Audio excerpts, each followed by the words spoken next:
Hey golfers, I'm Drew Mahowald, second swing golfer in the Tour event at Second Swing Minnetonka, joined by Harrison Arnold, master club fitter, really good golfer. And this was kind of your idea, but we had been talking about the difference in golf ball performance, golf ball flight, as it relates to how wet or dry the golf ball is. So I know if you golfers out there, if you do any dew sweeping or play in rain, I know I do both of those.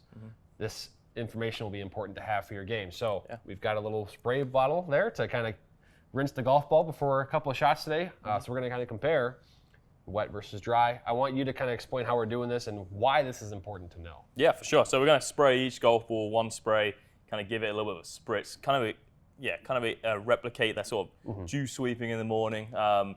Golf ball's going to go a very different distance when you're playing in the morning, if your morning rounds of golf, to when you're going to play your afternoon rounds of golf. So this is kind of the first step in us trying to educate how different that golf ball is going to react. Right, because there's a couple things that go into that. It's of course the moisture on the ball, but there's also temperature, right? Yeah. I mean, in the morning you play, especially this time of year, where it's kind of the fall time in Minnesota.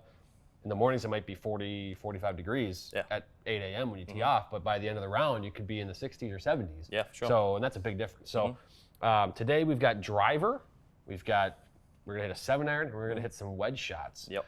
Do you have, I know you've done a little bit of kind of background research on this. Do you have a prediction as to how much, or maybe which club will see the most impact based on wet versus dry? Yeah, I think the biggest one is going to be driver. Okay. Because there's no grooves on that face, isn't as much friction there. So I think driver is going to drop dramatically in spin. Kind of replicates kind of fairway woods and hybrids too. So talking back to the golf course, in the morning there might be that bunker at 250 there. In the afternoon rounds, I can reach that bunker, but if you lay up in the morning and hit that 3-wood, well, now you're 40 yards short of it, kind of leaving some yardage on the table, right? So kind of interesting and important to know these things so that we can perform our best. Yeah, well, I'm intrigued to see what happens here, because this is something I haven't really taken into account when I play, and I probably should be. So let's get to it here. Let's start. All right.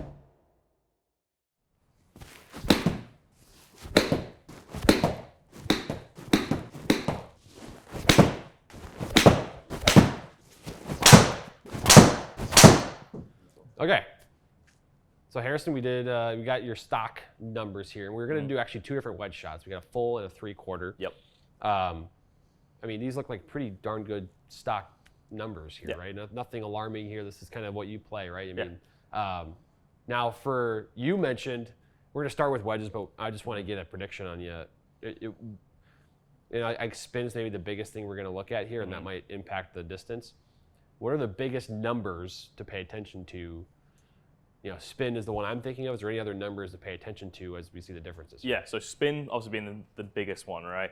I'm going to kind of pay attention to launch. I want to pay attention to apex height as well. All of that's going to factor into the land angle. I want to see I think a good prediction for this would be to see if that land angle drops significantly when we're hitting a wet golf ball, because that could make a different decision when you're hitting into a green, right? If you got 170, so if I've got 175 with my 7-iron there, and the yardage is 175, if I know that ball's going to be lower in spin, it's going to come down a little bit shallower on land angle, well, maybe I need to play a 170 shot into that 175. And that changes how you swing it. I mean, and then you're taking another club and swinging in a different manner, maybe. Yeah. So, all right, well, let's get to the wet golf ball shots.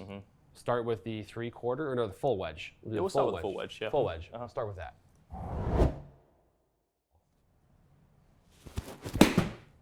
Ooh, that launched. That already launched super high. That launched so high. Wow. Okay. Ooh, look at that spin as well. Yeah. All right, I'm going to dry this off before I do each one. Before each one, that's fair. So it's like a fair test. The launch is so high on this thing. And this is something that I haven't really noticed when I'm playing golf, but now that I've seen it here just in 2 swings, I'm going to really pay attention to it. Yeah. When I'm playing in the morning and I'm hitting a relatively full swing wedge, I'm now going to look for it to just launch way higher. Because 2 swings in, the launch is incredibly different and the spin is incredibly different. And you got to think, like, when you're hitting out the rough as well. So if that ball sort of teed up a little bit on the rough, where you're going to get a bit of a flyer anyway, and it's wet. Yeah. I mean, when I start to think about situations that I've been in, that ball does just go Yep. So, yeah, that's a good point to think about. 'Cause this is just off of a mat, you know, this is- basically a fairway lie more. So this is as controlled as we can get, right? Yeah. That one was probably the lowest launch. Oh, maybe not. That's about the same. Numbers wise. Okay. We'll briefly go through each one here as we kind of Let's get rid of the face as well. Yeah. as we dial these in, but yeah, I think what we're gonna Do you want us to see do that here now? is Or? we'll swap these out. Okay. There's our wet versus dry full 60-degree wedge. Huge differences here. Big the launch is the big one that is. I mean, we could just see it visually, where the ball is like going above the screen, basically. Yeah. And then of course the spin. So it's funny that the carry distance actually is actually you're losing about 5 yards. Yeah. No, for sure. When the ball's wet, and it's because it's just going so much higher, and then the landing angle's 3.5 degrees steeper. Yeah, and that's actually the opposite to kind of why I was predicting at the start, right? Yeah. I think spin has definitely dropped by a lot. Launch has gone way higher, which has made the apex height go up, which has made that land angle go up. So that's also a great thing to sort of note if we're hitting wedges into greens. Okay, well, we were at 88 yards, 89 yards for my stock shot. Okay, but it's 45 degrees and it's the morning. How is this ball going to react when I hit this shot into the green now? Okay, well, if I hit a solid contact shot, well, I now know it's only going to go 83 yards and it's going to stop on the spot. So Yeah. it's just things to kind of I guess keep an eye on, right? I guess my theory is that with a wedge, maybe the ball's just kind of gliding up the face a little bit. Yeah.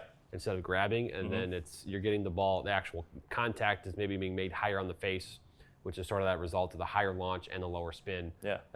I guess that's probably my theory as to what is happening. But For sure. significant difference. Now let's get to those 3/4 swings here.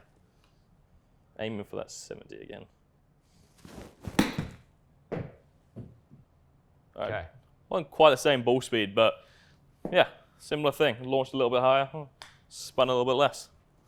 Okay. Yeah, we should actually. I'm going to look and see what the numbers were that we're looking at here. So yeah, we're looking at a launch a little under 30. Yeah. Spin is still around 10,000 on this shot for you, and you've been saying kind of this is a 70-yard shot that you would play on the course. So I maybe didn't hit that one quite as clean as those other ones. yeah, but I mean, it's, I think you just swung it a little bit slower is all. Yeah, that's all that one and was. that was, but still I think we see some of those trends already emerge there. The spin is definitely lower.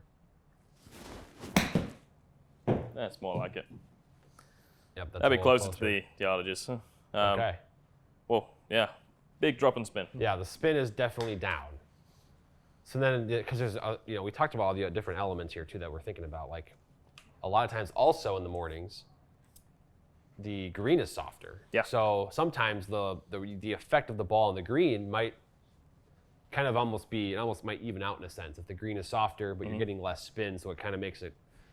Exactly. It kind of cancels itself out in a way.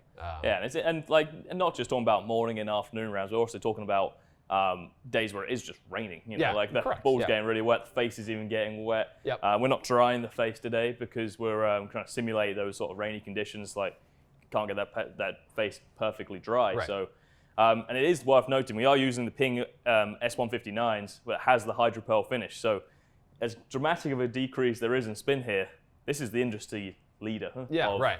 spin control even when the face is wet. Correct. So if we're not, and this is a brand new groove, so if we're talking about your wedges that you've used for a couple seasons now, that maybe aren't one of the newer Ping models like Yeah, this, you're going to see this is much going to be bigger even more difference. dramatic. Yep. Yep. That's maybe another video we do too at some point is worn wedge grooves versus fresh ones and see exactly what that looks like. 'Cause Yeah, that for would be sure. also a pretty big difference. That launch is very high. Okay. So here's our difference for the 3/4 shot. See, the distance goes down a little bit. Yeah. Spin is down. Uh-huh. That launch goes up by about 3 degrees. So I would say with that one, decrease in the carry distance was probably just down to a clubhead speed True. Thing from my. Yeah, that's, if we that's expand this, more user that error. first swing, yeah. Yeah, that's kind of more user error than anything. It was to kind of Yeah, take it's that pretty away. close. It's pretty close, but Yeah. it's the dramatic difference in how that ball's going to react, being lower in spin, but it's launched higher. You got to think when we're on the golf course and it is windy as well. Yeah. That ball's flying up in the air a little bit more now. got the balls in the air for the elements to take control of. So we need to pay attention to that too. Yeah. So this is, and again, the test we're doing here is purely how the ball reacts off the club face based on the ball being wet or being dry. Yeah. Of course, all those other variables that play into it when you're outside on the golf course are still there, and they will still impact the ball. So, okay, 7-iron. Let's see what happens there.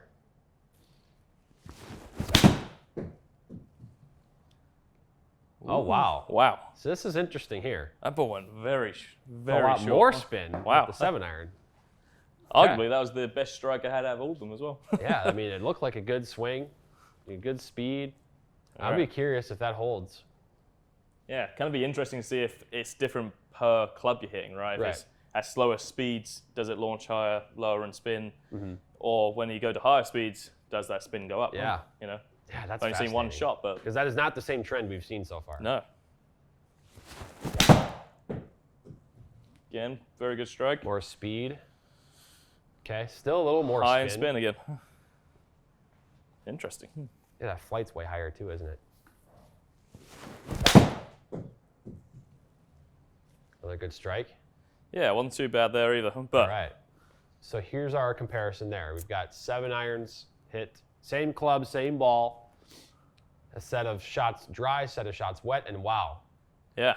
I mean, very weird. It's not the same as what we saw with the wedge, which is kind of strange to see, right? I think it could be something to do with clubhead speed and how much speed we add to the golf ball, but the clubhead speed is almost the same. Yeah. So I meant more from the jump between wedge to iron speeds, but all the numbers are actually very similar. Launch, very similar. Yep. The peak height, very similar. Land angle went up a little bit, but that's just because of this one big factor, spin. Yep, the ball's spinning a lot more and basically staying in the air just a little bit more, kind of floating there. Yeah, and we've lost a flat 10 yards in carry distance because that spin was too high.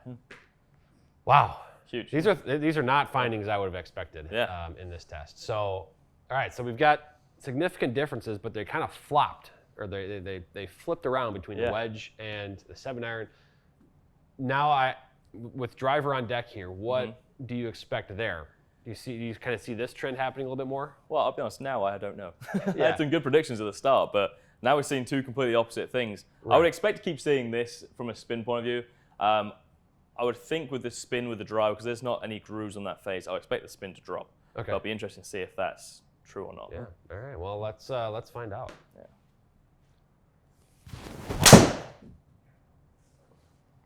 So wasn't my best strike, but look at the spin. It's a lot more spin. A lot more spin. I had a similar strike like that in the original testing, and spin was still around about that 3,000. 3,000 mark? Yeah. Okay.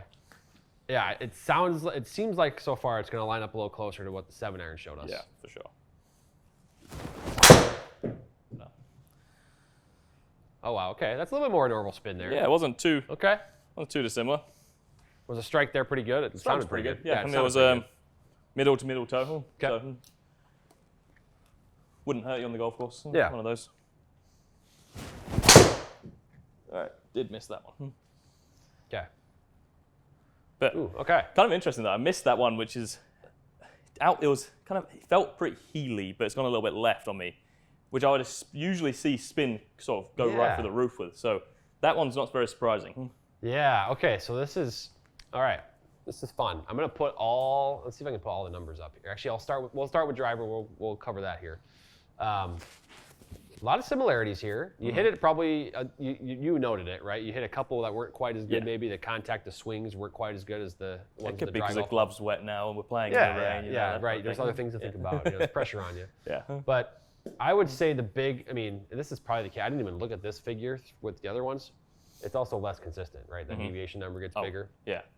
And so, and to your point, that last swing you thought was kind of a heel strike. Yeah. And typically the spin goes up. It was actually right kind of in your money range there, just around, and that's kind of something that I've noticed as well. When I am playing in tournaments and, stuff starts creeping in, conditions starts creeping in, strike's not going to be perfect. That's true. You're battling through everything, right? Yeah. So, not that I'm battling through anything right here, but like when the ball is a little bit wet, I do tend to see that ball flight just be a touch lower when I do miss-hit it. So, interesting to kind of see how much further, that last one there,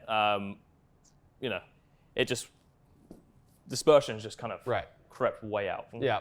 So, and one thing I do want to go back. We're gonna look at dispersions, and we're gonna look at the spin, consistency and just the overall deviation numbers. Because right here on the driver, we're seeing the deviation numbers are all larger. The spreads are larger, and dispersion is larger as well. Yeah. So there's that to think about as well. I'm gonna go through here and it's not so much though you can't hit great shots when the ball's wet, but it's how consistently it's going to perform in those windows that you come in here and get fit for. Right. Yeah, and that's where I know that's something you as a player too in the tournaments you're playing and stuff. These are things you're thinking about all the time. Yeah. Here's our 7-irons, right? Now, is there anything to the fact that you hit this kind of nice little draw when it's dry, and then it's not really doing that with the wet golf ball? Is that something to take note of, or is that maybe? And there's a good reason for that. So that's because there's way more spin on that golf ball. When there's more spin on the golf ball, it's harder to kind of move that flight around. So when it was dry, I tend to hit that five yard. We'll call it a draw, but it's really a pull. But when I started to hit those wet balls, because it was launching so much higher, because it got more spin on the golf ball, it was staying out there and wasn't really moving as much in the air. But caveat to that is if I'm hitting it that much higher, launching it that much higher, spinning that much higher, that ball's up in the conditions. I've got no control over this golf ball if there's a gust of wind. This is no wind or anything there, so exactly. That's another thing to think about. Deviation numbers here actually pretty close, right? The spin is almost the same. Distance dispersion a little bit higher, but fractionally, so not a huge difference. So because that's the big thing there. So it's 10 yards shorter with that 7-iron. But if they're into the wind and it's launched higher and it's spun higher, right? I would expect that if it's into a 10-mile-an-hour wind, that golf was going 155 yards, and you're thinking, I hit my 7-iron 175. How did that not get there? Right. But there's reasons behind it. Yeah. So then we're looking at the wedges here to kind of wrap up again. I was just going to look at the everything together here. Yeah. Deviation numbers hugely different when it comes to the spin here with the wet club versus a dry club. For sure. Especially on that 3/4 swing, right? We're up here in the blue versus the orange. You see the dispersion gets really different too.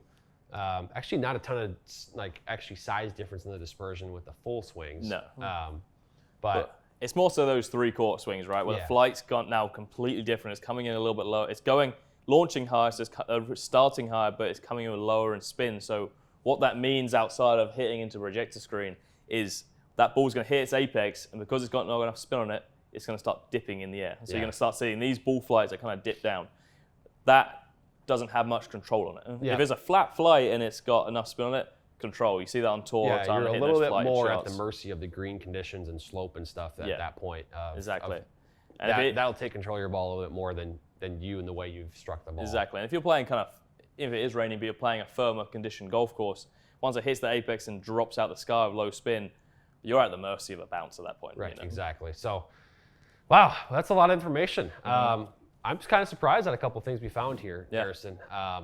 This has been fascinating. I'm hoping the viewers that tuned in here can have something to take away a little bit. And, I think a full comprehensive test would include every iron, every club, but this can maybe give an indication of, what happens with your full swings, what happens with your wedges. Yeah. And they're very different. So, Harrison, thanks for showing us. This has been awesome, great idea as well. I think some really good information here.